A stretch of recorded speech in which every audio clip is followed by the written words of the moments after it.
Hi all, welcome back to another episode of Final Say podcast with me, Chidi, and Siraj. How's it going, Siraj?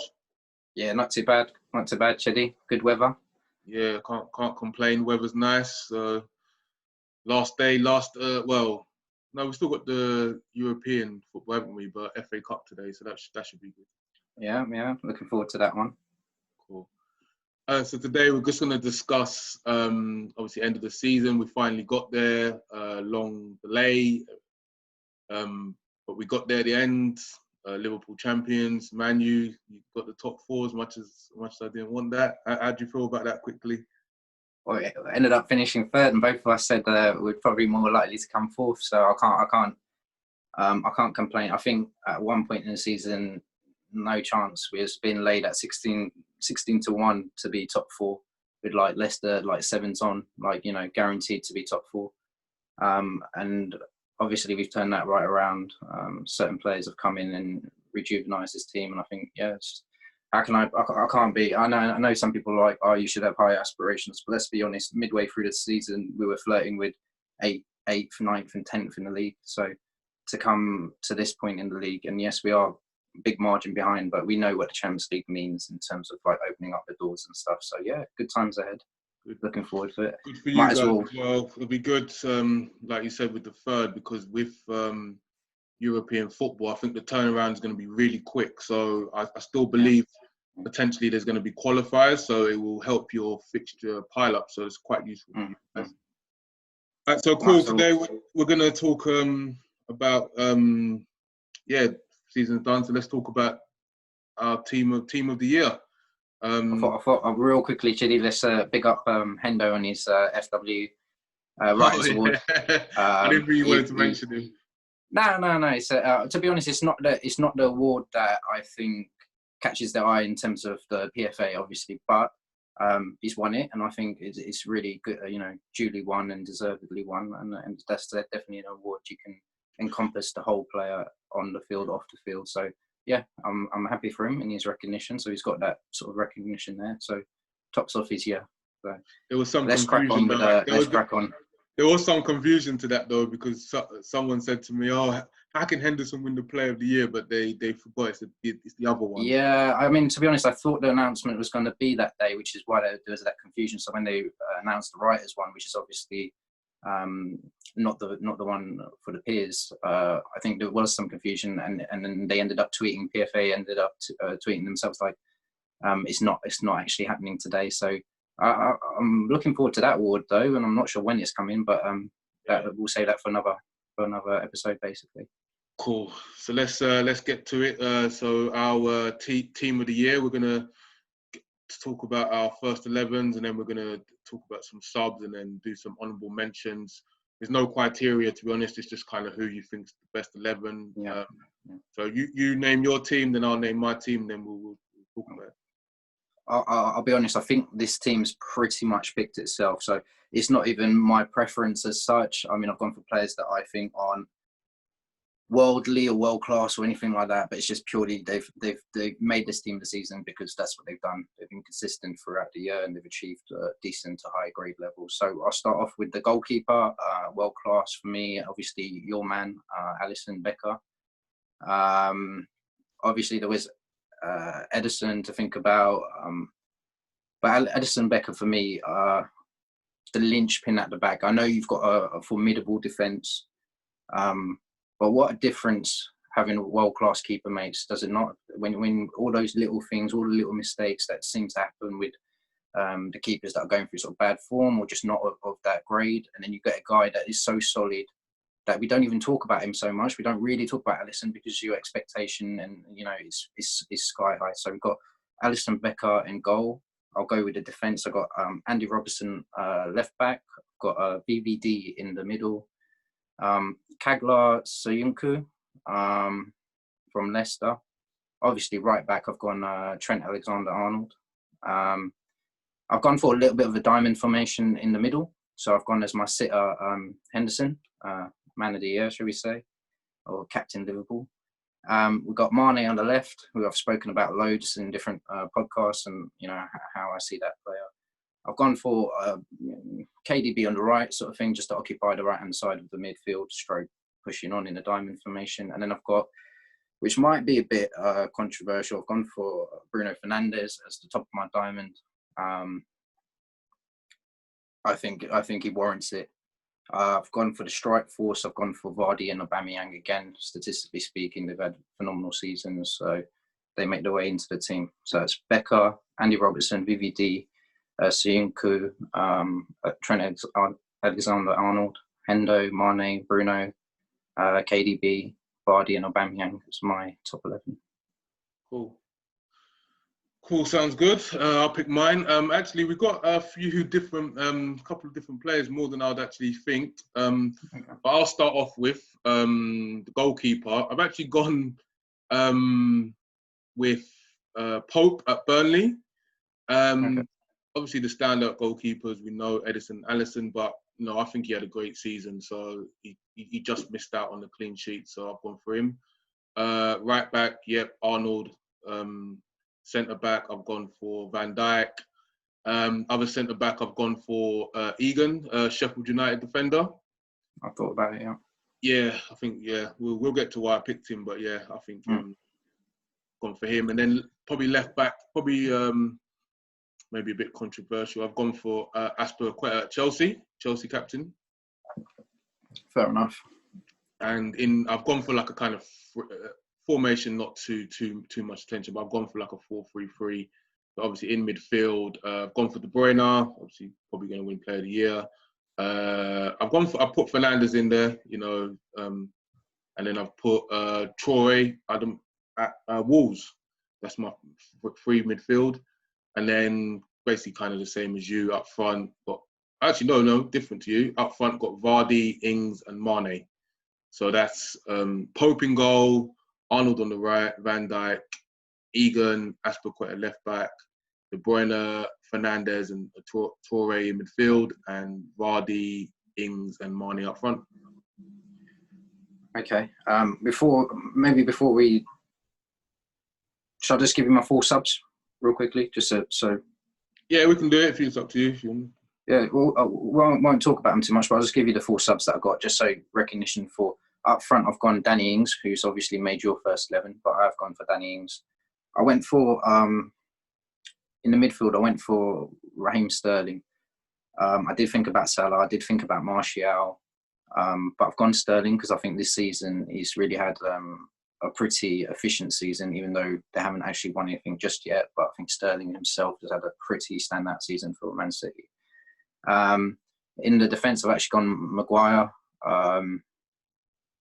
I know he's a little bit immobile. I know sometimes he looks really not great, but all in all, statistically speaking, he's definitely improved the Man United defence, and he is the captain of them. And I think he's had some difficult moments, but I think season long he's played pretty well. We've got quite a few clean sheets, and I think sometimes the Man United defence is underestimated because a lot of our sort of one-off mistakes are highlighted quite frequently. But I think if you look overall season long, Man United has got a pretty solid defence, and he's been a massive part of that. For the goalkeeper, I've actually gone. So I did think about Pope and stuff like that, but to be honest, I think there's a higher level there, and I've gone Dean Henderson.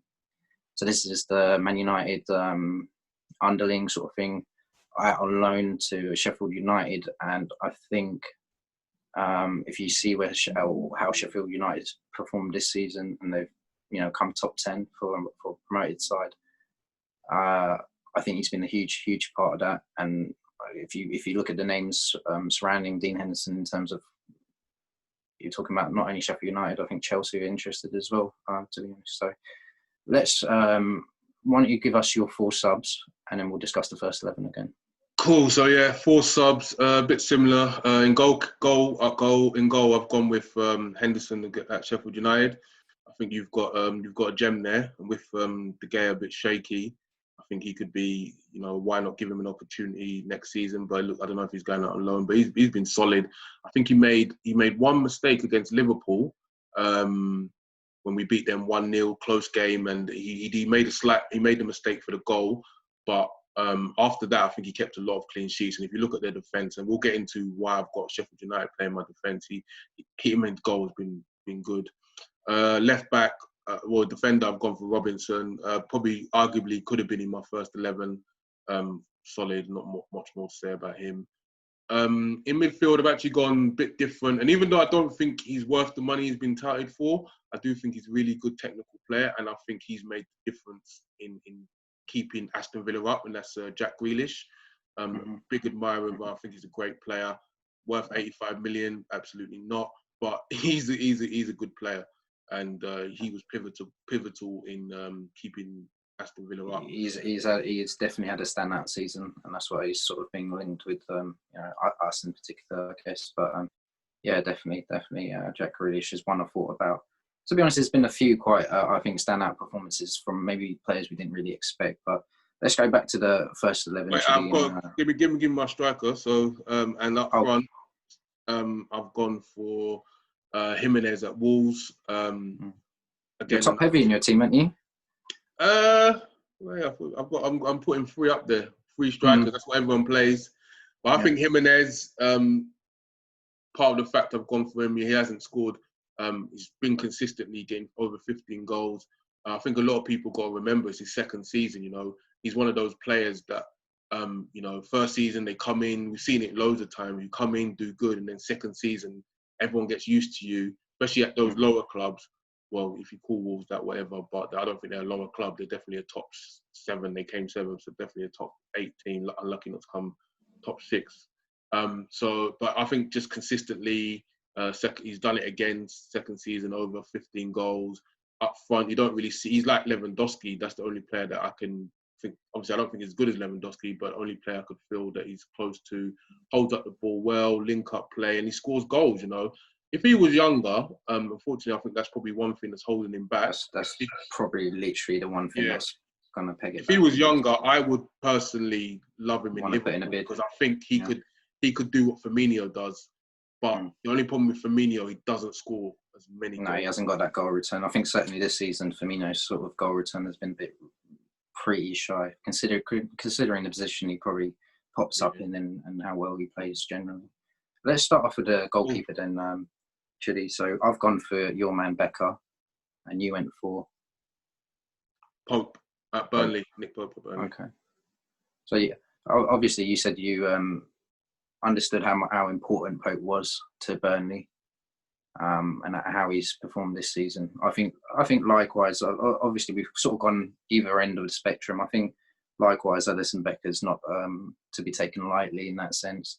It's hard when you judge a team that's full of very classy players to give each player their due, really. But I think for me, I've always said for championship winning teams, I always start in the backline defence. But really and truly, I suppose, you start with your goalkeeper and have a great centre-back pairing. You've got yourself the foundations of a championship winning team, potentially. You just add the little bits and pieces up ahead of them. But definitely getting the centre-back pairing, getting the goalkeeper playing consistently well is always going to drive your league ambitions. So I think, I respect the fact you picked Pope. I would personally say for me, Becker's just that kind of rock where you're talking, I think, top 3 keeper in the world, probably Becker at his in his sort of peak. I think he is top 3 keeper in the world. So whereas De Gea's had for us, I guess, a little bit more of a shaky season, and certainly goals he shouldn't be letting in. So those are going to sort of count against him when we're talking about the world stage. But for me, Becker's definitely top 3 in the world in that position. I think so. I'll say why I didn't go for Becker and why I went for Pope. So why I didn't go for Becker is just purely based on a couple of things. Obviously, last season I think he had a better season. This season he was injured. He missed a lot of games at the start, and when we brought in Adrian, we actually still did good. So that shows that our defence was quite vital. But I do believe, obviously, Alisson is one of the best goalkeepers in the world, if not the best. So it was just based on who do I think has performed and overachieved. And one of the reasons I liked Nick Pope is because there was a time actually when Burnley had Heaton in goal. I remember they had Heaton in goal. He got injured. He got a big injury. They put Nick Pope in. He kind of got into the England team. Then he ended up getting a big injury. And then when they came back, they bought Joe Hart for some reason. And I always said, why would they buy Joe Hart? I think he's not gonna help someone like Nick Pope, because now they started playing Hart a lot. Obviously, Hart is left, and Nick Pope has come back into the team, and he's kept 15 clean sheets this season. And obviously, Burnley, yes, they're a solid unit, Burnley, but they're not. Obviously, they don't have any standout defenders. Probably Ben Mee's their biggest defender. But for him to keep 15 clean sheets, that he's been more vital than saying Alisson or Edison with the defenders they have. And one thing about it as well is I feel that Jordan Pickford is England's number one, but he's had a poor season. He makes a lot of mistakes. Pope doesn't make no mistakes. Yes, he doesn't have the play out from the back that Pickford does, but in terms of goalkeeping, he's solid. And I think he should be England's number one now, obviously, unless the Sheffield United Man U goalkeeper Henderson is going to stake a claim if he plays more next season. But yeah, that's why I went for Pope. I just think like to keep 15 clean sheets at Burnley.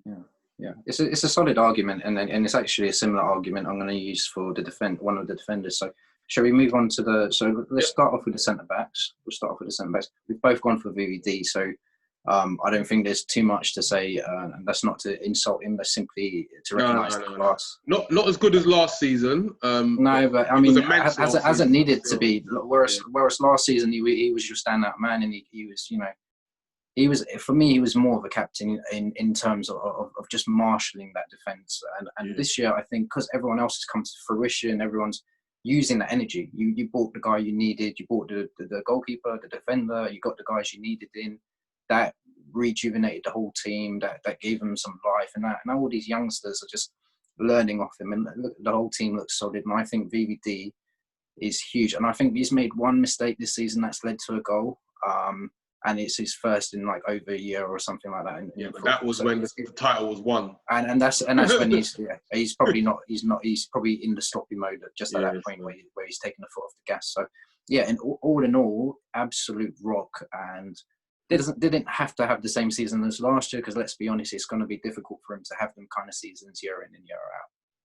But he's both made our team, so there's not too much to say about VVD. Who was the other defender? Who was the other defender you went for? So I've gone for. So this is a similar argument I'm going to use for Kaglar Soyuncu. So this is the Leicester City defender. Now, the reason why I've picked him is A, based on how Leicester City have performed, but B, the shoes he's had to fill.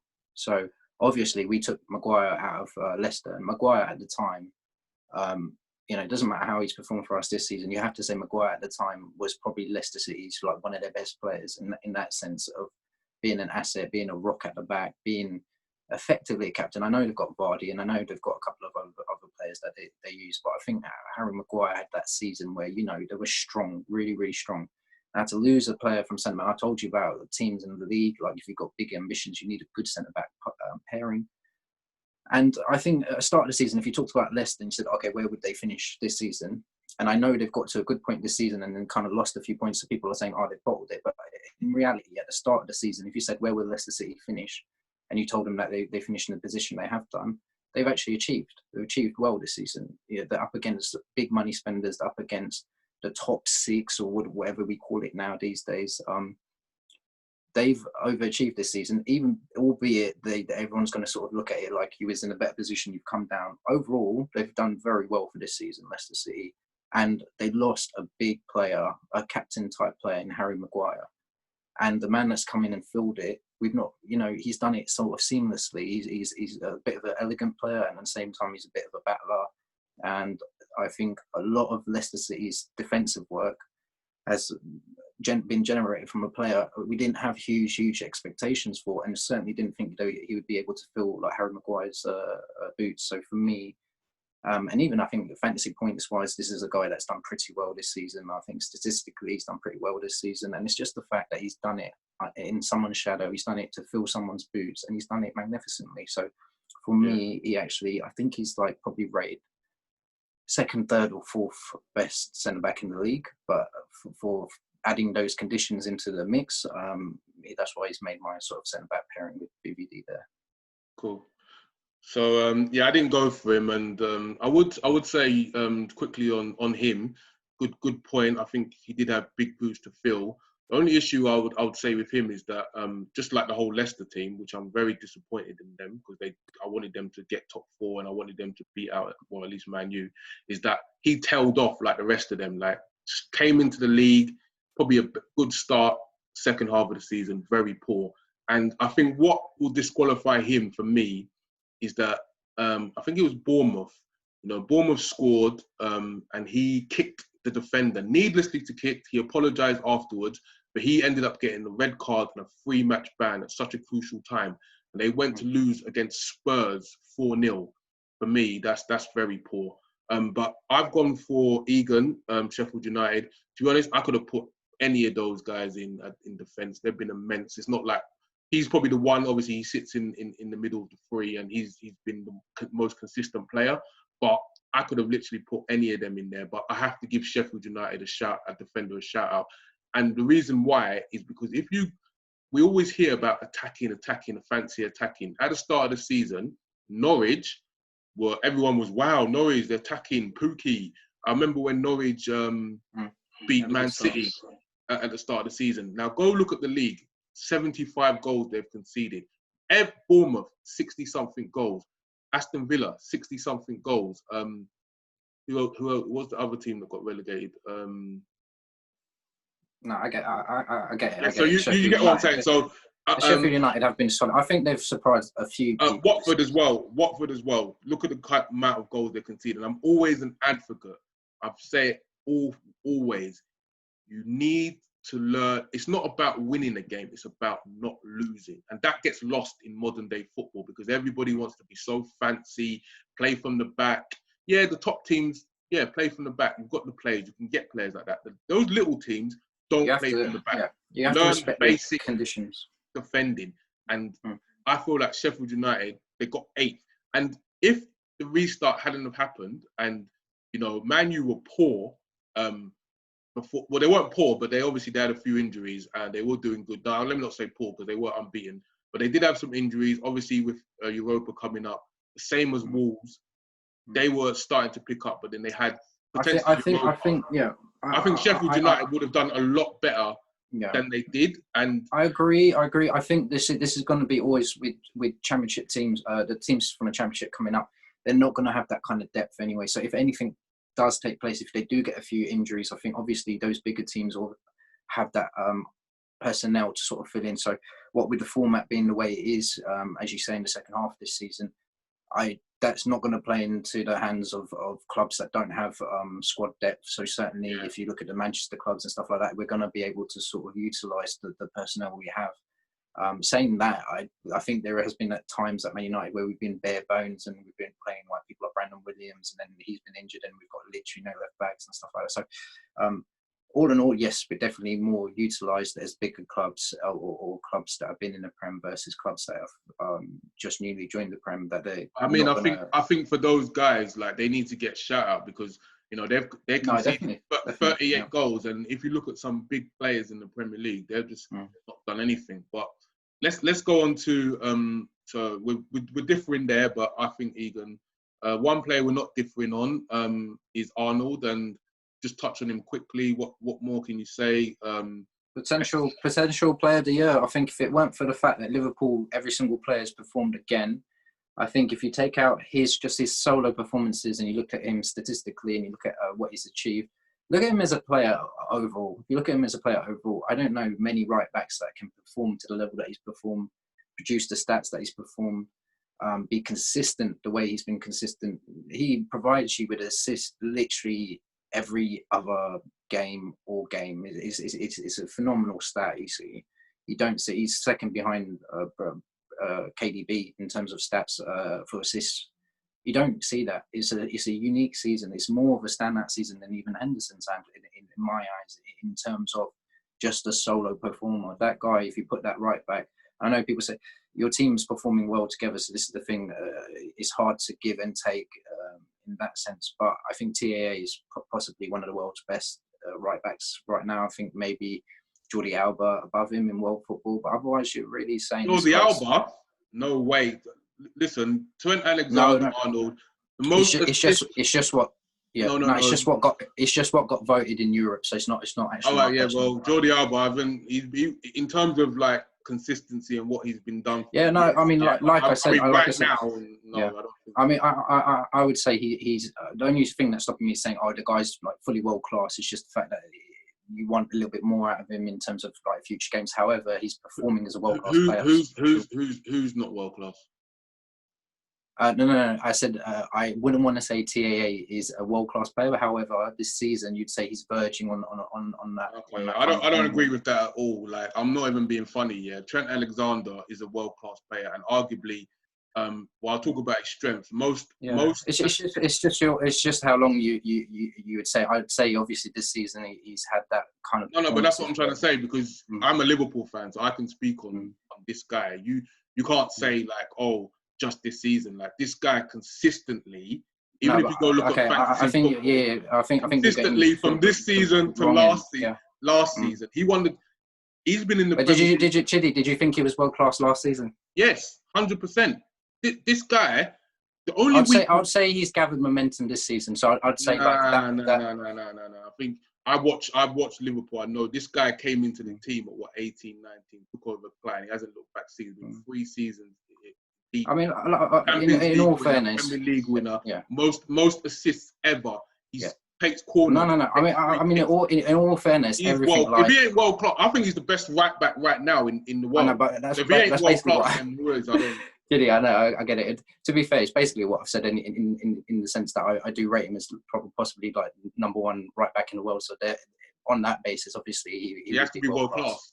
Yes, no, fully agree. It's just one of them. Like, I've always been fans of people that have got unique ability and skill set, but I always give them a bit of time before I want to put that kind of weight on their shoulders of that expectancy. But obviously, I think he is.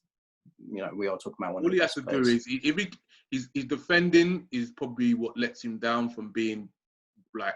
I think he's actually a good defender. I don't think the assist should. I actually think he's a decent defender. He's decent. He doesn't put in that many tackles compared to like an AWB, but he is actually a pretty good defender. He's a good defender. I mean that he's about like. The only problem is your whole team's performing, so there isn't anyone that.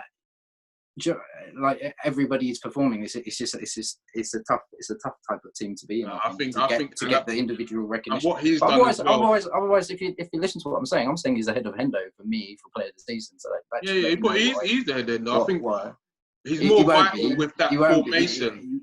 He'll be pegged back because of the fact that you've got so many players performing. But I'm saying if you take his solo performances, I think for his age, to be honest, I'm actually quite surprised. Like you said with Hendo, I'm quite surprised for his age. He's actually from Liverpool, came from the youth team. Obviously cultural background. I would have him ahead. I'm quite surprised that he actually is not getting more recognition, because I don't think anybody is. But that's what I think is taking away the fact that you've got the story mode. We've got the captain's going to take the limelight away from some of them. I think, unfortunately. But let's look at left back then, because we both agree on him. So let's. I've gone Robertson. I think the only reason we don't give Robertson as much credit as he's probably due is because you got TAA. I literally think that's it. Like, I think he chips in with. They both can take set pieces. They both chip in with crosses. They both chip in with assists.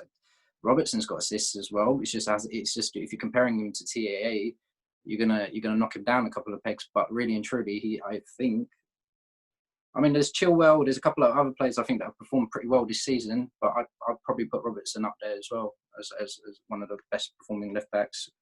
And possibly, if we're talking about TAA being world class and being a world beater in that sense, what's to say that Robertson isn't around about that level as well? I mean, he might be slightly shyer. In being called it, but he's certainly heading the right way. Wouldn't you say, Chidi? Like, in terms of a left back performance. Well, to be honest, Robertson is the best left back in the league. I'll talk about why I put Aspilicueta in, but again, I don't know why you keep saying these players are not world class, because they're winning Champions League and Premier League. If you're getting so many assists, how can they not be world class players? If anything, I'm leaving it there for you. I'm leaving it there for you to confirm. Like, I'm saying, they're world class, And the thing about it is, the thing about it is that makes them world class is the way Liverpool play. You did. Hang on. You didn't even have him in your team, Chidi. No, because he is the best. The reason I haven't put him in my team is because there were so many Liverpool players. I just didn't want to go for all Liverpool players. But really and truly, he's better than Aspilicueta.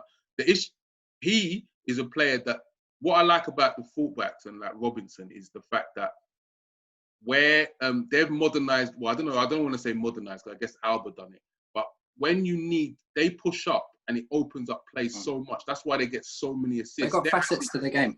They're good at actually set without them, our team lacks. Like, if you take away Henderson from our team, I don't think it lacks as much. Without our fullbacks, like the midfield dominates, the fullbacks create that space. Without them, our team would lack. But the reason I went for Aspilicueta, like I say, probably more, not so much for his defending. It's more just so, you know, he's Chelsea's captain, because Chelsea, you know, they're not defending. It's probably been their weakest asset this season. It was just more so that in terms of, you know, how long he's been in the Premier League for, the fact that he's their captain, their talisman, played like basically all those games, very consistent player. And I think just in terms of his versatility is something I really like, because, you know, he started off as a right back. I believe he's played left back, or so he plays left back. He's been to left back, and obviously when they do the free at the back, he's another centre defender. So I just feel like he's done so much more, and especially because Chelsea's defence has been so poor. Obviously their keeper, Kepe, they're looking to sell him. I don't know how much they bought him for, but he's not up to grade. And Aspilicueta has just been a standout performer, and they got to the top four. So that's why I put him ahead. But I don't think he's a better player than Robertson. No way. Yeah, I'd still have Robertson in my left back position. I do appreciate Aspilicueta has had a decent season, but yeah, Robertson's had a standout season. He's just another performer at that level. And Chile, just to clear it up anyway, I pretty much every player that I've selected from Liverpool, minus Jordan Henderson, which I've consistently said for me, he's a very good player, but he's not the world-class player. He doesn't have that skill set for me. But everyone else has either a world-class skill set and is performing, or he's a world-class player. Like, I'd say you quite easily have 6-7 world-class players in Liverpool in your first 11. So it's not me not trying to give them recognition at all. It's just trying to weigh up the fact that you've just had a phenomenal season and how that compares to all-time greats and stuff like that. So as it stands, yes, I think it's you know, we can say there's at least 6-7 players in Liverpool that are world-class, and every single player that I've picked out of Liverpool, I would say is, you know, I would want them in my team. I think Real Madrid would have them in their team. I think Barcelona would have their team. So in that sense, you're talking about players of the highest grade. Let's go on let's to move on. Let's move on to the midfielder, because that brings me on to Henderson, who's sitting at the bottom of my diamond as my sitter this season. Typically, he doesn't have to play that. He's more of a like centre mid, but I've in my my fantasy 11 here, I've picked him as my sitter because the other three are the creatives for me, the players that are going to do those fantasy passes. But yeah, I think we've spoken a lot about Henderson this season. We know what kind of season he's had, and we know that he's the link-up player for all those world-class components in Liverpool. I think Henderson does all that work. He's industrious. He links it up. He does. I don't think he overthinks things. I think there's, you know, you get certain players who are like Mane and stuff who are fantastic and have that skill set, and as a result, they do crazy stuff. They can do crazy stuff. They have that potential. I think Henderson just knows his bread and butter. Like, he knows what he's good at, and he just performs. Short passes, direct passes, keeping the ball, retaining it when he has to, but then distributing when he has to. And I think he doesn't overthink things. He's just a player that plays perfectly in Klopp's system. And because of the season he's had, obviously we're talking about him as Player of the Year. And even though I feel like people like TAA and KDB are really and truly technically ahead of him, he's forced his way into that sort of argument or that conversation. So yes, Jordan Henderson is my sitter. Did you have a kind of DM, or did you sort of? Nah, to be honest, I was just going for literally just the players. I didn't put Henderson in my team. He's not even on my bench. I think I do rate Henderson, and he's been good for Liverpool. He's been injured. We've missed him a bit, but I think there's been so much about him, which is good, because normally those players don't get the recognition, but it's kind of like he's got a bit too much recognition. To not make the Team of the Year, Chidi, I'm a bit surprised. Like, surely warrants Team of the Season. Like, it's just in case. So in a sense, it's like the players I've looked for are like, apart from maybe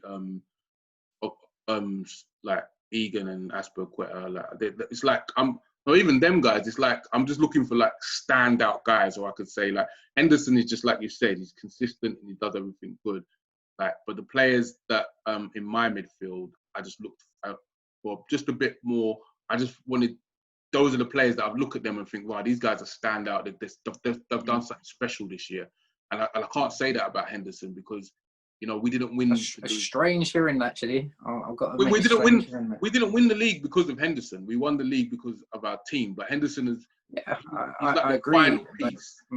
But in terms of his output or the season he's had, though, ranking it against himself or being the captain of Liverpool. Having that responsibility on his shoulders, knowing that your win percentage is higher with him in it, albeit he isn't that kind of like fantasy player on the eyes. He isn't that interesting to look at. But the job he has done and the position he has played, and the fact that he can fill in a couple of positions. So obviously, Fabinho.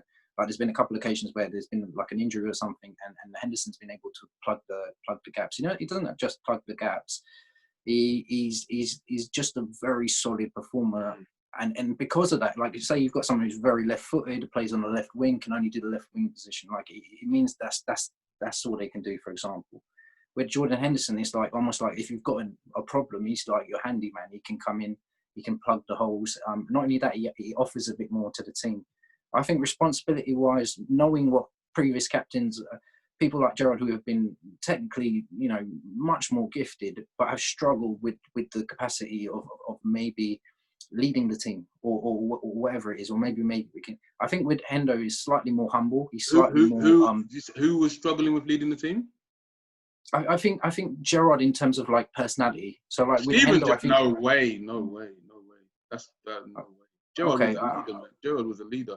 Henderson's quiet. He's just a. No, yeah, but I think that complements. So this is it. Do you want a guy that, like, for me, I think in this Liverpool team, certainly he's the captain that suits your style. If you had a Steven Gerrard in this team, I'm not even sure that would work. I think fair point in the sense that because of the players Gerrard had, he had to kind of like shout. He was I want you to be at my level. He was that marauding charger. You don't need somebody. You know, Gerrard can't shout. Maybe I'm being a bit tough there because obviously he's your world-class player, whereas now we're discussing the fact that you've got 6-7 world-class players in Liverpool in his time. I think Gerrard was an amazing leader. I just think he just demanded. I think Henderson he's quiet. He can bring balance. And that's for me, Henderson complements balance. He brings balance. Like he's somebody that know. But for the fact that this season, I think even with your world-class components, not having the glue in the middle, I feel like he deserves that recognition, at least in the sense that I think in terms of team of the season, you would say Jordan Henderson warrants that position in the midfield because of the way that he's performed and just the expectations. We know he's not world-class. We know who he's playing alongside. He hasn't taken away from those players. He's added to those players. So in that respect, I want to give him that recognition there. So let's go on then. I'll go on now. So one of the reasons why I didn't put Henderson in is because I just went for players that I've just seen more standout performance. And the next person we both got is obviously De Bruyne, probably will win Player of the Year. And what more can you say? Like he's a player that obviously didn't break. Matched Henry. Yeah, he matched Henry. He didn't break 16 goals. He didn't break the record, but he matched him. Right. Considering as well, Man City, unfortunately, Company retired. So he's taken on more of a leadership role. Obviously, David Silva's not like a first teamer anymore because of their squad depth, but De Bruyne is, so he's like captain, I believe. But he's taken more of a responsibility role and just also technically gifted. Yeah, also he's always been technically gifted, but for me as well, physicality. I think when he came to Man City, he always used to have little niggles, little injuries. He'll be out for a couple of weeks. He's still young as well. Like he's now he's having those. Now he's in his peak, and I think he's played like every game. So. Yeah. Is there any more? I genuinely think he's the kind of player that Barcelona need to get back onto the map because at the moment, like teams like Barca are struggling within La Liga, etc. I don't know why. I mean, obviously it's going to be money issues or whatever it is, but I don't know why KDB is not being absolute. Like Real Madrid are not putting down 100 million bids. They can't get him, man. Because if Man City didn't win, get their ban overturned, then potentially. But No, Man City got a lot of money, and you know, obviously he's getting paid. So that's pretty much KDB covered. I mean, we've discussed him in Player of the Year. I'll let you talk about the next guy because he's your guy. I went for Bruno, so not gonna. He hasn't played the full season, yes, but what he has played of this season, he has got to be the standout player. And you've got to bear in mind now, just thinking about the trend he's set. If he had an extra 5-10 games, I think he would be definitely competing for Player of the Year, like absolutely, because it's just, Man United were looking at 8th, 9th, 10th. Along comes this player who's come in January. What did they say about January signings? Don't expect anything of January signings because it's tough. You're mid-transition. We don't even know Andy how Carroll, or it could be a Luis Suarez. Absolutely. You don't know which way it went. And then the expectation, he's coming from the Portuguese league. He's not coming from the German league. He's not coming from Italian, Spanish league. He's coming from the Portuguese league, and he's coming to the Premier League. He's the big money buy. There's expectation. No one took the gamble in the last 2 years. Bruno Fernandes has been performing for at least 18 months, like at this level where he's the best player in Portugal. No one took the gamble. I think there were certain question marks. I don't know what the question marks are. He's blown all of that straight out of the water. He's come in from game 1 to game whatever, 13 or whatever it was. He's statistically been the best player in the league. He's contributed to more goals than anyone else. He's contributed to a whole dead team, a team with no life or energy, suddenly looking like a Man United team. Now we're talking about, we've got from 25-1 next season of winning the Premier League, we're down to 10-1, 8-1 to winning the Premier League. I'm not saying it's going to happen, but you can see the impact of suddenly, oh God, we better cut our prices because they're not looking as poor as they were without this guy. He's rejuvenated the whole of Man United, and Bruno Fernandes, for me, is probably one of the standout players in the league. And if he would just had a few more games, I think he competes. I think he competes for whatever accolades you want to present this season. So, massive player. I would, same. I think one of the reasons, again, why I put him in there is just simply the fact with he's made a difference. Without him, you don't get top 4. Simple. No, definitely. I like the way he plays. Obviously, a bit susceptible with some of the penalties he's been given, but he can take penalties, free kicks, and what he does. And I'll ask you this question after: is that he gets the ball, and I love players. They get the ball, they put their head up, and they go forward. They pass, even if it doesn't happen. Do it, and he does. He's the creativity. He works. His work rate is up. I think he's a great player. And one thing I'd say about him is that he reminds me of I guess playing style, but he reminds me of a situation with Christian Eriksen, because there was a time when Christian Eriksen, he was at Ajax, and a lot of teams. Another player that was widely touted. But no one took the gamble with him, but no one just done it. And it's the same with Fernandes. Like, I remember this has been going on for like 2 years, really. Yeah. Been linked with so many teams, and you think to yourself, there must be something wrong with him. Then he comes and you see the quality, and like I said, I think for you as a Man U fan, it's going to be now a debate between who is better, him and Pogba. Who is the guy that should be that general in midfield? Obviously, that's your team, nothing to do with me. So I think that's where his position is now. I mean, in all honesty, it's not an argument I want. I would prefer it if they both played magnificently, and then there's no. I think the thing about players, and you look at the Liverpool team.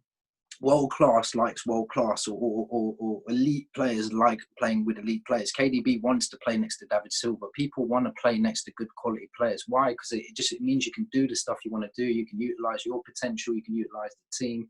And if you look at Liverpool, this is why you're an attractive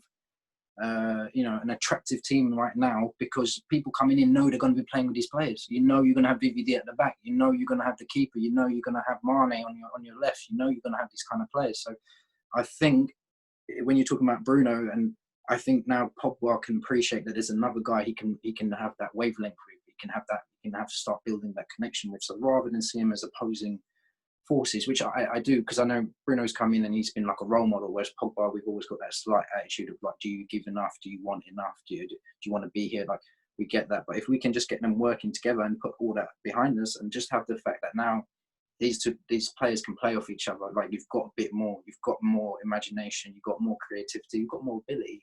So now the excuses of I'm playing next to trash, I don't know how to elevate them, that starts, disappearing because we're adding quality. Let's go on to our next one, because basically this is where we differ a bit. So I'll start off with I went for Traore at Wolves. Just simply the fact that I think he's been the standout performer. Obviously, he's been amazing. He really has, and I haven't actually mentioned him, and I think I've probably done him a disservice there. But I went for Mane. If you look at if you consider the fact that he obviously he was touted as a youth, played for Barcelona, but then there was a point where he was at Middlesbrough and he couldn't even make their team. The way he's come on leaps and bounds, the way he's always had pace, but the way he's added to his pace with the way the ball sticks to his feet.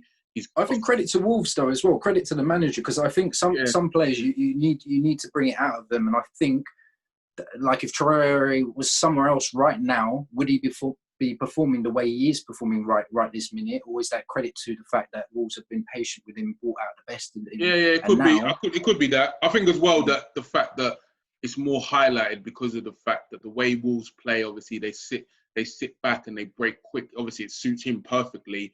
Obviously, traditional winger. With the way football is now, obviously everybody cuts in, but obviously he doesn't. That's something I'll get onto. But he crosses the ball, but he's got the perfect target man. You know, if you put this guy in, say, a Man U team, does he do good? Because Martial don't really head the ball. So then it looks like he's not a good player. He'd have done better with Van Nistelrooy. He would have done better with someone like Van Nistelrooy, it would have been perfect. But like, remember Beckham and Van Nistelrooy. But I think he's just come on leaps and bounds. And I really feel that the only thing he's got to improve on, if he improves on his finishing, I generally feel that this is a guy that will go onto that. I'll tell you what's a good sign though, Chidi. Notice how many times they double up on him as well. And he still beats players, and he's still beating them. It means you open up. It means that if you're playing Wolves, you know that they're going to dedicate potentially 2 men every time Traore gets the ball. So it actually opens up a lot more in Wolves' play around Traore rather than it's just so much focus on him. Last season he was really good, but this season he's got better. So we're definitely seeing a player that's improving. He's only 24. He's improving, and I think obviously the issue is, I'm hearing 85 million. Like, I don't know who's going to pay that, but he would be a great player at, say, a top 4 club. I'd love him. I don't think Wolves need to sell, hence the price tag. I think certain teams feel they're in a position they're not too worried about the money. They're keeping sticking to their guns somewhat. I guess slightly different is because I went Mane, and I guess you played him more sort of forward than we talk. Okay, we can talk about then Mane, because then we can just blank him out. We've both got him in our team. Never mind the positioning sort of thing. Obviously again, player of the season type. Another one we've already spoken about. I've got nothing but compliments for him. I've got nothing but positivity in terms of the type of player he is. I don't want to speak too much on Mane because I've spoken a lot about Mane all throughout. But for me, world class, top of the game. Again, another player that Liverpool have that you can say probably is in amongst the number one types of players in the world, for that position. So again, you're very, very lucky to have a squad that seems to have, there's gems all over the place. So Mane is not even, I won't call him a gem. I say Mane is that seasoned player. He's that prime player. He's that player that the youngsters are looking up to, saying, lead us kind of thing. So he does his stuff, I think, and he's one African player of the year. I think the recognition with Mane is correct. He is world class, and he would occupy anyone's left wing forward position kind of thing. I believe in football. So I went for him up top. The same thing. The only thing extra I'll add is that he played in the African nations. Obviously, I believe Senegal got to the final. And Liverpool started pre-season a bit sluggish. I was a bit worried about Liverpool pre-season, but we were missing our front three. I think it makes such a big difference in the team. Firmino was at Copa America, Salah, but he was the one that he went the furthest. And obviously Firmino, he didn't really play in the Brazilian team because they were playing more Jesus. So Mane was the one that went the furthest and was playing regularly. And there was a bit of debate. His fitness levels are unbelievable. Yeah, and that's what I mean. That's what I'm getting to. For 2 years, he's played to this level consistently, and you get the same out of Mane pretty much every. That's what I mean. Like at the start of the season, I thought that the plan was to kind of like let Mane have a little bit of a rest. But because we weren't really doing opposite, because our pre-season wasn't so good, Klopp was like, he was ready at that level. He was already in optimum. Let's just get him in there now. We need him now. We started the season off. Yeah, we won the season. I truly believe that Mane's performances in that first couple of months put so much pressure on the rest of the league that we buckled. Like the rest of the league that's what just I mean. Yeah, buckled under the he sheer literally pressure. got it. Yeah, he won so many individual games where not much was going on in Liverpool. Like say, not much was going. Like, and I go back to that when he was losing in the 84th minute against Aston Villa, or whatever it is, 1-0. And this is early on, and the only reason I say this is it was mirroring last season. And you know that last season you might have lost that game. And that's the difference between winning the title or not. The amount of mental pressure you put on the league in the first 2 months because of how fast you were off the track. No one else, everyone, you were talking about you guys being sluggish. The rest of the whole league hadn't woken up by the time you had got this huge gap. And then everyone was saying, oh, City can do it. City, without Laporte, with the way they were playing, and they were not the same City, and they're not performing the same way. And then we got at them. We were able to hit them up a couple of times. And that's not what it should be considering how they're playing, what they're aiming for. So, yeah, definitely. I think the amount of pressure Liverpool put, by come Christmas, everyone was floundering. You know, you had done the damage, and by January, I was talking about when you guys would win the league, like what month, and I was predicting you'd win it early. And I think a lot of Liverpool people that I was speaking to, obviously with the concerns from previous years, they were playing it very safe and saying you just will go to the wire. I was like, you're going to win this comfortably. Let's give.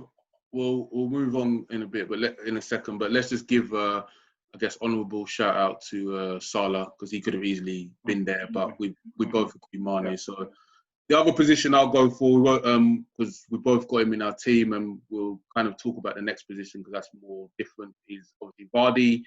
Aston Villa won the league in 2015. We're now in 2020. Leicester, won the league in 2015 to 16, and we're in 2019 to 20. Vardy was standout then, him and Mahrez, and 4 years, how many years later? Remember, they got picked apart. Top goal scorer again. How many English players have got top goal scorer? It doesn't happen often, apart from, I guess, Harry Kane's the exception, where he's kind of like, he's a solid performer from the English ranks in that sense. But absolutely take on board the point. And for someone like Leicester, where you don't have the highest aspirations, even though they have won the Premier League, and when they do really well, you notice that Jamie Vardy is a huge part of them doing well, because he is their spearhead. He kind of leads the attack. I think the reason why it's taken Leicester this long as well is everyone started picking at their players, and this is what kind of happens with these clubs. Like when they do really well, you start looking at all their players, and even now people are looking at their players. Yeah, exactly. And Kante massive, and you're talking about huge players that were like, that's like us taking, your Mane and stuff like that. You took Maguire as well. Yeah, absolutely. This is what I'm saying. We plucked, and for them to come back and take only that. Look how long it's taken us to do anything. Look how long it's taken other clubs to do anything. These guys are looking good or back to that kind of level, and it's only taken them 4 years, and we've taken about 6 players out of this club that were like huge.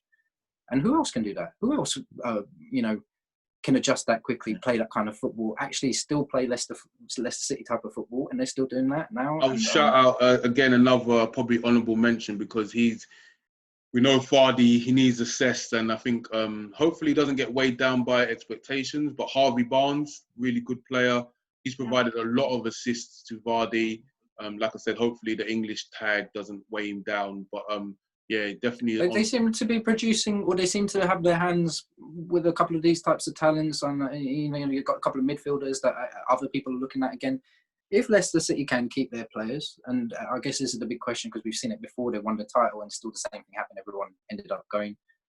If Leicester City can keep their players, I mean, they are definitely a European potential. Like they're certainly Europa potential. They should have got it this year. I'm disappointed in them, man. They had such a good lead, and they really, I don't know what happened to them, man. They can't even complain because they had a restart to pick up. But, let's go on to the next one.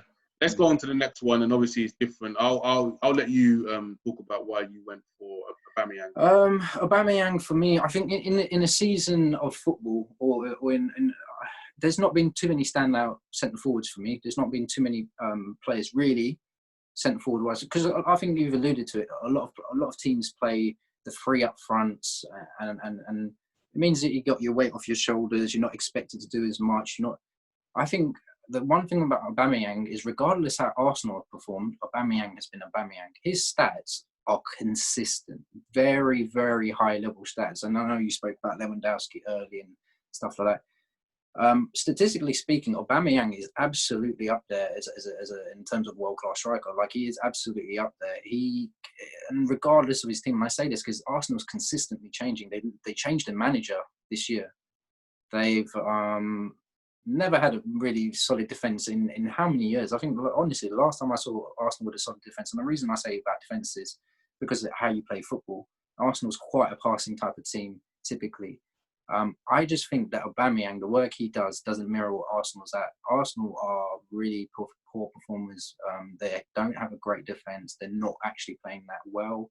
Arteta's done really well with the players he does have, but I think there's question marks all over that team. The only person that I have no question mark over is the ability and the performances and the output of Aubameyang. So for me, in the Premier League, when you look around and you see what kind of strikers we have, Harry Kane's been injured. We've had quite a few players who just haven't been like, well, I spoke with you, we've had Van Persie's, we've had Rubans, we've had that kind of calibre of centre forwards. I think we're looking around the Premier League and we don't. Sergio Aguero's been another one been injured this season. So I think there's a little bit of a class gap at the moment in terms of the centre forwards that we all possess across the league compared to maybe like, say, 5-10 years ago, where I think there was like, 8 or 9 centre forwards all trying to vie for those types of goals and stuff. Now it's much more spread across. It's harder for players to hit 30-goal mark, 20-goal mark, etc. I think with Aubameyang, wherever you put him, and certainly based on this season and the team that hasn't had that great level of consistency, has had a manager change, and he's been the one thing that's consistent, and that's goals. So in that respect, I give Aubameyang like top props. I think he is certainly in the Premier League. He's one of the outstanding performers, and regardless of how his team's shaping up to be, he's still hitting the figures. He still delivers, and I can't say that about the rest of the squad. So I think, I do agree with you. Maybe Aubameyang is world class. Probably the only reason I didn't go for him is because he's world class. That's what you kind of expect, And obviously, it's easy for me to say that because there's a lot of world class players that don't perform. But he was bought for a big price tag. He's done it at Dortmund. He's done it for Arsenal. I expect that. Danny Ings is somebody. Even though he was at Liverpool, unfortunately, he had a couple of big injuries. You wouldn't, especially at Southampton, again, Arsenal defensively may be poor, but attackingly, they've always been good. Southampton, like with the service he's got, I know they're not like a bad, like Redmond, they've got players like that. But for him to, remember, there's 22 goals. He only got pipped last day of the season as well, where Arsenal had Watford. So for him to get 22 goals, the same as Aubameyang, for him to, from what he's come from, the disappointment of he didn't really get the chance at Liverpool because obviously he got stunted as well in that sense, as well as injury. But there wasn't, obviously he was competing against guys he wasn't going to get the game time. Coming back from an injury as well, you're not going to get that much time to. And I think that Liverpool, we went for something a bit different in the sense that because he was holding up the ball, we decided, what. We've already got that in Firmino, but we don't have that because there was a time where he was like the backup, but then we thought, what, let's put Origi as the backup because at least we can bring on somebody that could offer something a bit different to Firmino, whereas Ings was technically kind of the same player. So that's why we let him go. And obviously, again, it's the money, English players. I think Ings is very much in that. More of a premium, so it's like, okay, sell him. But one thing I would say is that, like Ings, in terms of his performance this season, he does everything. He can hold the ball up, scores goals, and Southampton. Remember, they lost. There was a time where they lost. Would you say he's similar to Vardy? Would you say he's a similar-ish player? Yeah, to Vardy? I think he's similar to Vardy, but he has more to his game than Vardy. But I wouldn't say. If you ask me, it's a hard one because I think Vardy's probably a better. I think they're similar. Striker. But I think what Ings does, which Vardy doesn't do as good, is that Ings holds up the ball. He drops in deep. He can play in that number 10. But I think on the shoulder as a number 9, I think Vardy's probably better. Finishing, they're the same. So I think they're fairly similar. They're just utilised slightly differently by the team. So hence, Vardy doesn't need to do a lot of the stuff that Ings does because he's usually the very last man to be on the ball. Whereas Ings is probably like saying holding it up. Ings is good. And one thing I would say, just to end on Ings, is that you look at I'll show you the difference right now. Liverpool, we sold 2 strikers. we sold Dominic Solanke to Bournemouth for 20 million.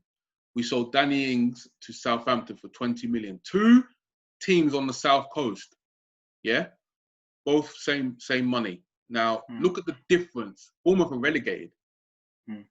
And look what Ings has Ings done. has given you a good 30 points, isn't he? Or just, and to be honest, I'm a bit disappointed because it's the old adage, like, if he was at Liverpool, would he be doing this good? Because his opportunities might be limited. But I'll go out on a limb and say, if he was at Liverpool now at this level, it would be so, potentially there could be a case to drop Firmino because, yes, his link-up play is not as good as Firmino, but he does have good link-up play. But his goals, Firmino scored 1 goal at home game in Anfield in 2009. Like, I think, man, Ings is, for me, I think especially he's not looked at as well. But like you said, I think it's a bit different. So I think Firmino's gotten comfortable with the fact that he's got one guy who scores 20, 30 goals on the left-hand side and one guy that can score, So I think between Salah and Mane, he's probably become a little bit comfortable, Won't last forever. People with Ings as well, I think that I personally think they're going to be a type of player that will flourish playing every single game, but maybe with less expectations than Premier League. That's the thing. When you get to the higher league, you never know. Yeah, hence why no one's really taken the gamble on Vardy. Like, granted, it'll probably cost you a bit of money. Granted, Leicester probably want to keep hold of him, but it's the same reason. It's like, why considering Vardy is genuinely decent English striker, no one's actually really from the top 6 had a look to say, we really. Well, Arsenal did. He rejected Arsenal, so I don't know. But then, are they top 6 team? Probably not. maybe he thought Leicester would have better chances at securing certain football than they have. But let's see. I won't. He's better than Lacazette, to be honest. I'm sure they'd rather have him than Lacazette, so they probably were a bit disappointed. Yeah, overall. But even with Pepe, has he performed the way that he's certainly got the skill set. So I think it's like one of them. Like, not for 70 million. We appreciate that they're good players, but do they give us what they do or what they warrant? Let's just end. Let's end on the subs now. I don't think there's no point. We've kind of talked about what I had. Yeah, Ings was my sub. Henderson, you had Ings. Two players. We've spoken. Yeah. So you had Ings, and who was your sub? Sorry, first. So Henderson, which we both agreed upon, is one of the standout players of the year. Ings, he made your team. He didn't make mine, but he's my standout sub. Obviously, I just Vardy and Aubameyang for me would lead my line, but I've gone for Sterling. I could have gone for Salah. I could have gone for Martial. I just think Raheem Sterling, for me, the one thing that's different from everyone else is just I respect that. I feel he's matured a bit more. So it's not so much development of skills.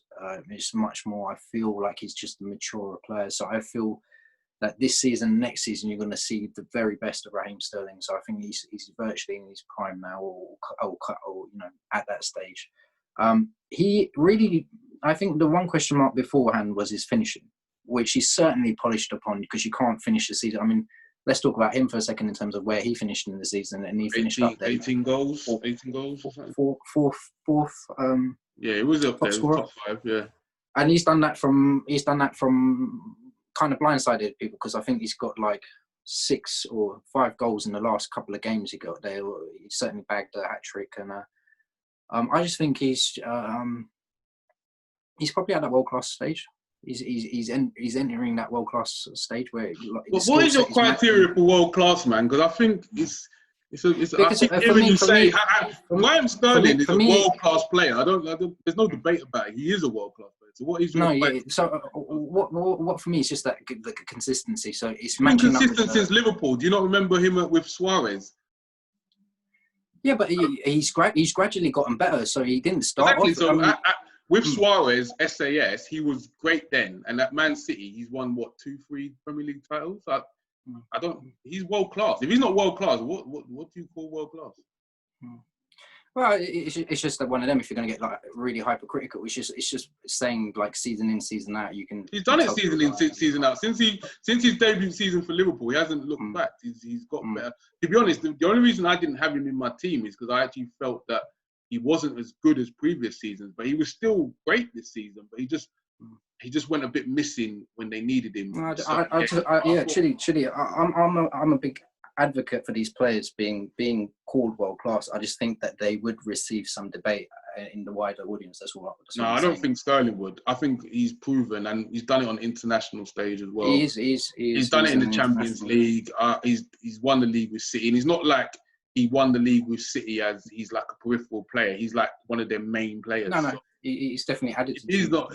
He's world class. Sterling's a world class player. He's only 25. I think, like I said, the only reason I never had him in my team is because, I felt that he's been better than he was this season. Maybe, I don't know about in terms of goals output, but he's definitely in my... his goals, his best he won PFA Player of the Year, Young Player of the Year. So he's up there, man. He's actually his best goal scoring year this year. Okay. I went for Grealish, and probably a bit different because literally... Grealish has definitely been a standout. Yeah, I just couldn't fit him in with all my team. I just couldn't fit him in. It was literally just on that. Like, I think he's been a standout. I don't want to give him the tag and say he single-handedly kept Aston Villa up, because I think that's going to be unfair. He's already got a tag as the most fouled player in the Premier League. Yeah, he's good. His skills are good. He plays on that left. He's got good technical skills. Do you see him? Do you see him on the move? The issue with him, is that money.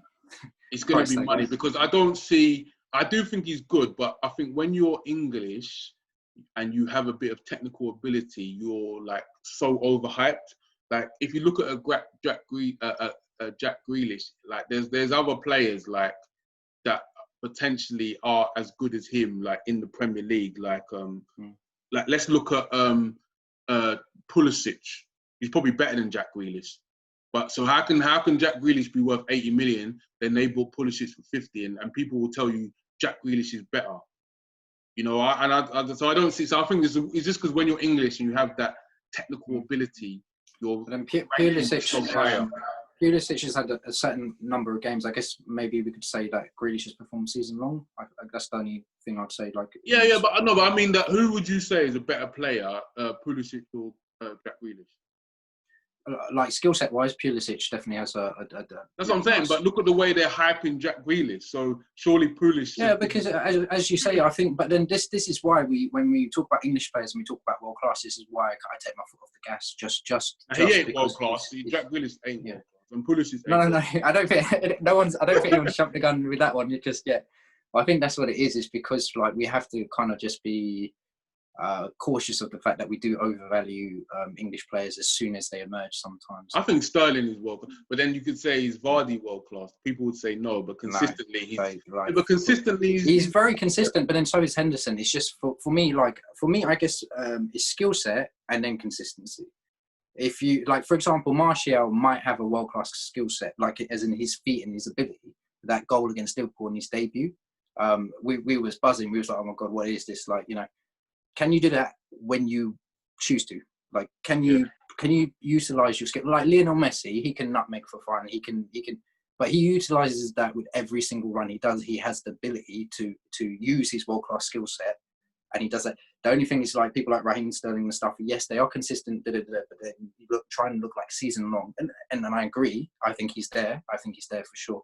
It's just saying season long. Is Martial world class or is Paul Pogba world class? He's one that will definitely be debatable because he's won a World Cup. Yeah, in the Premier League he doesn't do as much, but his skill set is world class. I think they'll have him as a world class player, but is he or not? Yeah, the question is consistency, right? So when you can question someone's consistency, you're basically questioning whether they can utilize that assets that they have all the time. Are you of that mental ability or that physical capability that you can do it as you someone like Mane? Someone like Mane is world class because I don't think he even needs to think about what he's doing. He just does. On world class, then I'll give you my last sub before you do yours. And one player I'd say is not world class, but is and it's probably because of the team he's in. Is Jimenez. I think second season in the Premier League, consistently scores goals. Like I said. The only person that does what he does better than, in terms of all-round, is Lewandowski, maybe say Firmino. But Firmino, for me, his goal output is poor. He does everything, holds up the ball, header. He was actually linked to us. Yeah, He was he's been actually linked linked to to you us. guys. It's because of his age. He's not getting that move. But I feel like No, that's what it is. He's literally, because when I saw, I think he's yeah, 28, isn't he, or something like that. Like 29, and they want money for him. You know, it's not like they want. And they want money, and you're looking at a They bought him for like investment. 20 million, so they're going to want at least 40, 50 million for him. So, and he's to be honest, you'd want to keep that player because that's the player that's going to end up taking you. Yeah. I mean, they're still in Europa and stuff, I think. So. No, but I think like, obviously for this season, but obviously I think he's been linked to. He's probably going to have like to you say, Chidi, like Juventus. But I feel like if he goes to another team, I think that you will see how really good he is, and that then you'll see the world class bracket. I guess, do you want to buy? If this was back in the day, then maybe we'd do what we did with like a Van Persie, for example, like try and pluck a guy that adds to the team. But I think we're not personally at that stage where we can. Just I think it'll be perfect for Man U, but it's especially with everything that's going on. Are you really going to spend? No, he's like levels above. I don't think he's in the plans like that, because I think overall our policy's been to add a guy that we know we can get a few years out of them. Like we're looking at them all as long-term investments. Who would you say is better than? Because this is an interesting one. Just slightly off topic, but who would you say is better than? Forget age, Jimenez or Lukaku, because kind of similar players. Jimenez. Yeah, there you go. For me, and people will say Lukaku's world class. The interesting thing about Lukaku is by the time he was like 19, 20, I mean, I might be wrong here, but he had a lot of international goals. So like a Luis Suarez, before they had even, I think Luis Suarez, by the time he'd come to you, had already got like 30, 40 international goals. Like, and people were like, you know, thinking, oh, is it a gamble? So not a gamble. Like, before Luis Suarez went to Liverpool, there was a lot of talk about Luis Suarez coming to Man United like earlier, and there was a lot of linking and stuff like that. So I think with those players, when they play internationally and they already get like 20, it's like Neymar as well. How many goals did Neymar have by the time he'd made the Barca movie? He already had like nearly 100. But that was he had 100 caps. But in the Brazilian league, though. I don't know about that league, but yeah. No, but it's just saying like but you know, and he's doing that internationally as well. Neymar was playing, you know, for Brazilian top level for very young age. So who's your final pick? Who was your final pick? Sub? And then Maguire in defence. So I had Henderson, Maguire, Sterling, and Ings as my subs. All English, interestingly. Listen, let's talk about Maguire, man, because I think that's a bit controversial. I ain't gonna lie, I think that's a bit controversial. Like, I think still. Okay, what do you say on the base? I know what you said, because I think you said improved Man U, but that's basically does price tag have an impact? For me, no. For everyone else looking upon it, yes, of course, because we all dictate. It's like how I said about Pepe. Like I would say, Pepe is a 72 million man, but I don't want to mention Maguire as an 80 million man. So it's definitely biased. I don't bring in. I don't want to put the price tag as a mental block on a player. Plus, we paid it for him, so you can't blame anyone. You certainly can't blame Maguire for being an £80 million. The same thing I say about Pogba, because I do blame him sometimes. I say, you're a £90 million signing, do something. And it's like, well, really and truly, we paid that money. If they went somewhere else, they may not have paid that kind of money. We always pay at a premium, typically, anyway, being the club we are. I don't mess with price tags too much. That it is where it is. Sometimes it's a gamble. Sometimes you pay a lot of money. Sometimes you pay 30 million for Wayne Rooney, and so Alex Ferguson says that's a gamble. I'm not sure what I've done.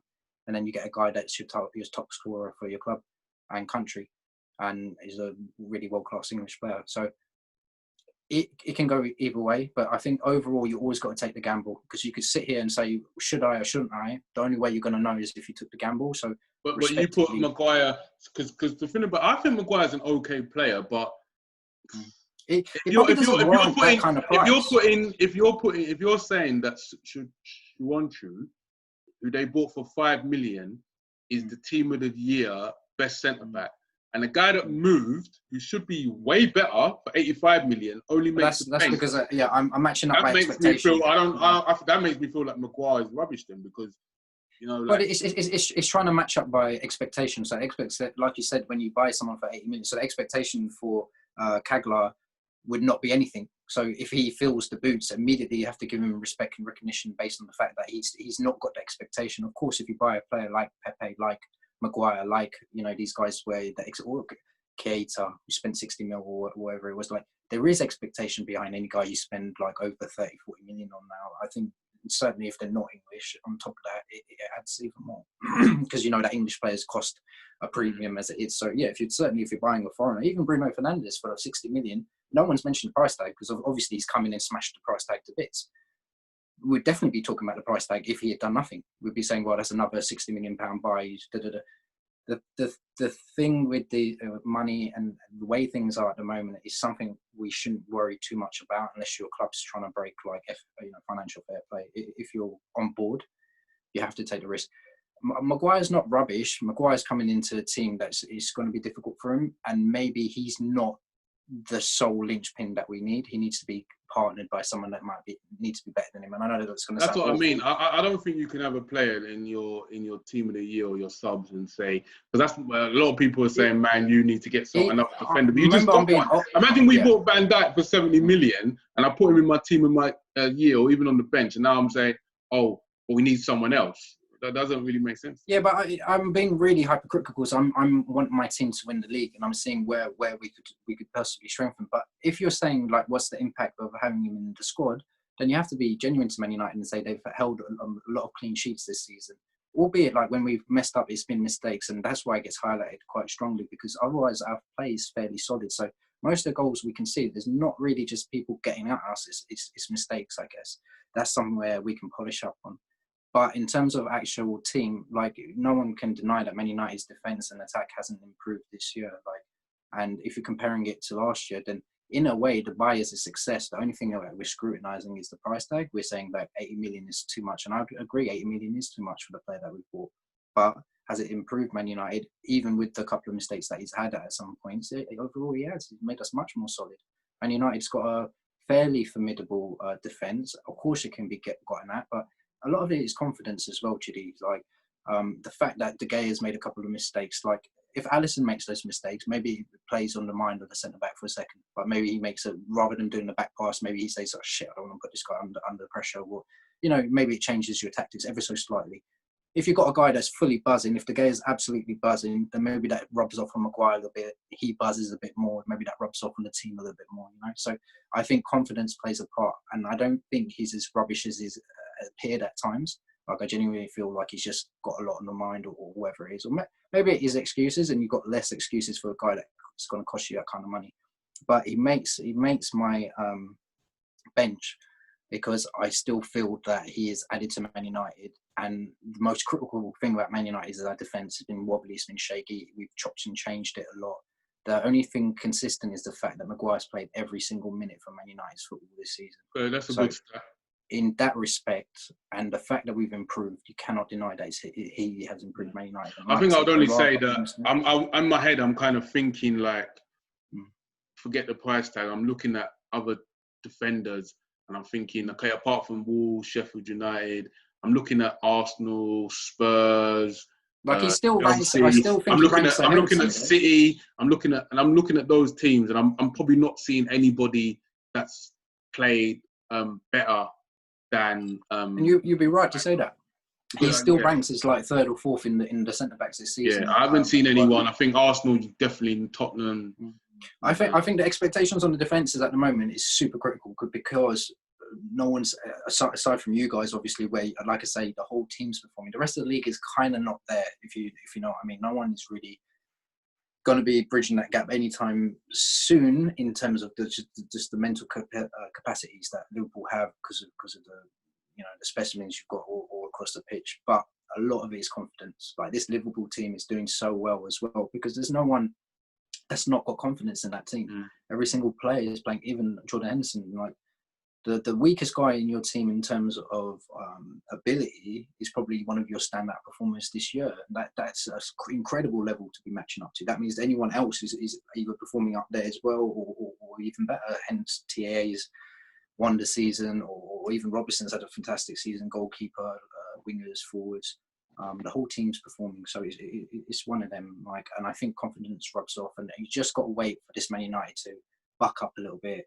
And we're getting closer. I certainly think you've seen us play better football this season than you've probably seen us in previous seasons. And once again, that's going to start from the back and move forward. And we've had mistakes. We've had De Gea playing shaky.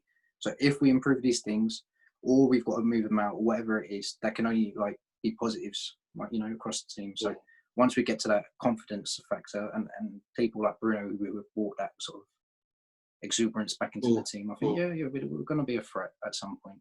Cool. Well, let's leave it there. That's our team of the years.